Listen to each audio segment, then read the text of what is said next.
Hay algo que es peor que te dejen. Es descubrir que nunca estuviste donde creías estar. Laura lo descubrió un martes por la tarde, leyendo, sola en casa.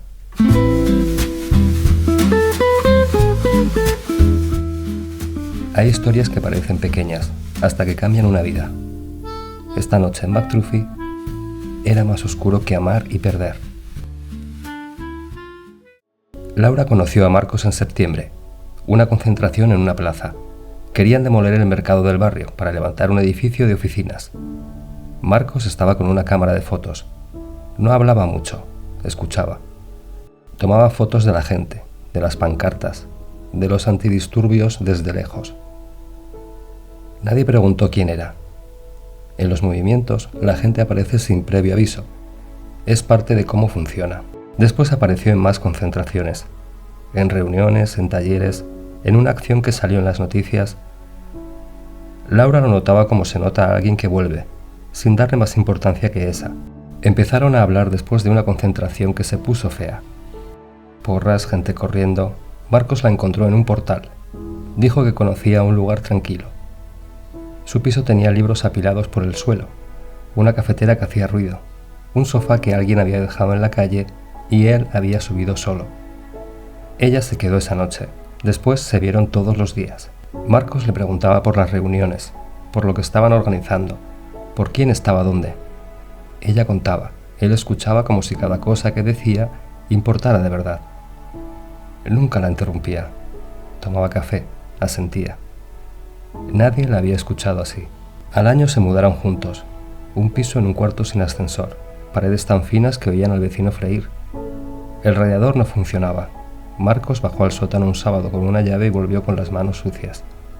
Cuando subió, el radiador funcionó. Desayunaban juntos todas las mañanas. Él hacía tostadas, ella ponía el café. Sus manos se tocaban encima de la mesa sin que ninguno lo decidiera. Ella pensaba, este hombre se va a quedar. Lo pensaba y no lo decía, y era suficiente. En el segundo año Marcos empezó a hablar de trabajo. Consultoría, seguridad de eventos, siempre vago, sin nombre de empresa, sin compañeros que mencionar. Cuando había acciones grandes, desaparecía antes de que llegaran los antidisturbios. No siempre, a veces. Una concentración donde sabían que habría carga, Marcos se fue 10 minutos antes de que empezara. La segunda vez Laura lo vio. La tercera dejó de contar. Una noche el teléfono le sonó. Él miró la pantalla y su cara cambió. Es del trabajo, un segundo. Salió a la terraza. Laura lo veía desde dentro. Hablaba muy bajo, los hombros tensos, sin gesticular. Y él siempre gesticulaba cuando hablaba con ella. Cuando entró dijo que tenía que ir a otra ciudad 2 días. Volvió con ropa que ella no le había visto antes. Laura notaba estas cosas, y cada vez elegía no preguntar. Un martes por la tarde, Marta le mandó un mensaje. Solo decía, mira esto, y un enlace. Laura lo abrió sola en casa. Era un reportaje largo. Periodistas que llevaban meses hablando con gente del movimiento. Personas que habían sido detenidas después de ciertas acciones. Casos que nunca se entendieron del todo. Redadas que llegaban justo después de reuniones cerradas. Laura lo leía despacio. Reconocía nombres, reconocía fechas. En la tercera página había fotos. Leyó el pie de la primera, el de la segunda. En la quinta se paró. Era él. Otro nombre debajo, otra historia. Pero era él. La misma cicatriz en el cuello. Sus ojos.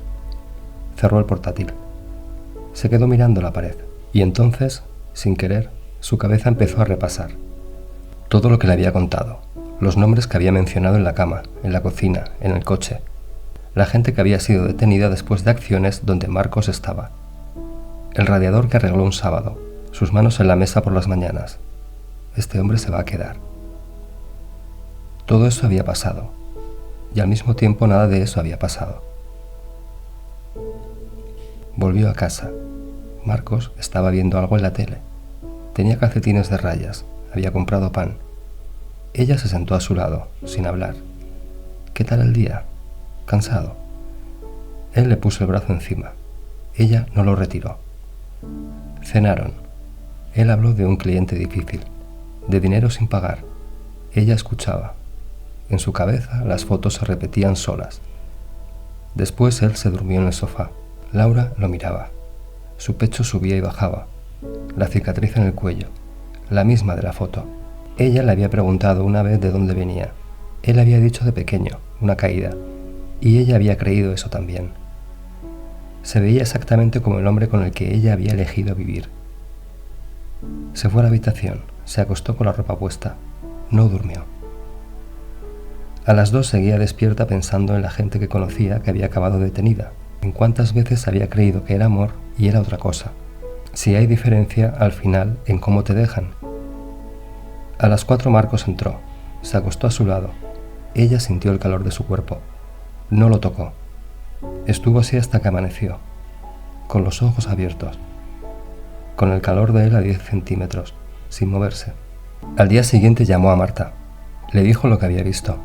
Hubo una reunión, 12 personas, el local de una asociación de vecinos que olía a humedad y a café frío. Marta abrió el reportaje en el portátil. Pasó la foto. Silencio, luego gritos. Laura no habló, escuchó. Cuando llegó a casa, Marcos estaba cocinando. La cocina olía bien. Él la vio entrar. Algo en él supo. Sé quién eres. Él no dijo nada. Vete, ahora. Él intentó hablar. Ella fue a la habitación y cerró la puerta. Oyó armarios, la bolsa llenándose, los zapatos en el suelo. Cuando salió, Marcos estaba en la puerta. Te quiero de verdad. Ella no respondió. Él se fue. La cocina seguía oliendo bien. Y aquí podría terminar esta historia. La mujer que descubre que el hombre con el que vivía no era quien decía ser. Que lo echa, que aprende a vivir con eso, que sigue adelante como puede. Eso es lo que le pasa a la mayoría. Pero Laura no se quedó con eso. Pasaron semanas. El movimiento se llenó de desconfianza, menos palabras en las reuniones, menos confianza, gente que dejaba de aparecer. Laura lo veía y pensaba, esto no puede quedar así. No el desamor. Eso era lo de menos ya. Lo que no podía quedarse sin respuesta era otra cosa. Que alguien hubiera tomado la decisión de usarla, durante años, con un nombre falso, con un sueldo, durmiendo a su lado. Un mes después de que Marcos se fuera, Laura llamó a un abogado. Le dijo que quería denunciar.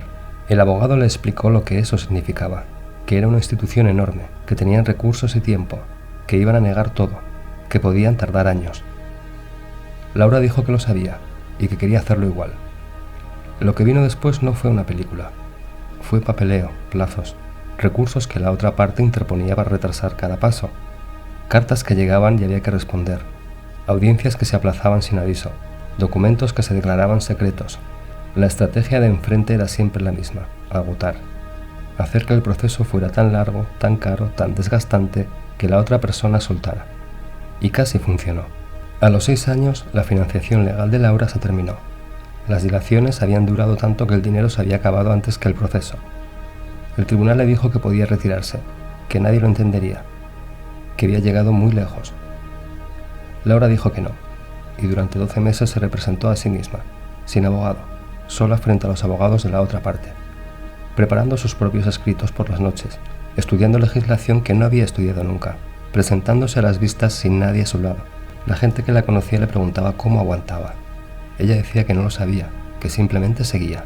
En septiembre de 2021 llegó la resolución. Laura la leyó en su casa, sola, igual que el día que abrió el enlace de Marta. El tribunal le daba la razón. Sus derechos habían sido vulnerados. Lo que le hicieron había sido ilegal, no solo por Marcos, por otros agentes que también la habían vigilado durante años sin que ella lo supiera. Era la primera mujer en ganar formalmente su caso ante un tribunal. 10 años después de aquel martes, sin abogado durante un año entero, contra una institución con recursos ilimitados. Había ganado. Laura sigue siendo activista. Lo que sabe ahora es diferente de lo que sabía antes. Que las personas que amas pueden tener otra vida detrás. Que las instituciones cuentan con que la gente se canse. Que la mayoría de las veces tienen razón. Pero no siempre. No superó lo de Marcos. No hay un punto donde eso se supera. Pero aprendió que hay cosas que pesan más que el dolor. Lo que él hizo fue su trabajo. Lo que ella hizo fue otra cosa. ¿Y tú qué habrías hecho?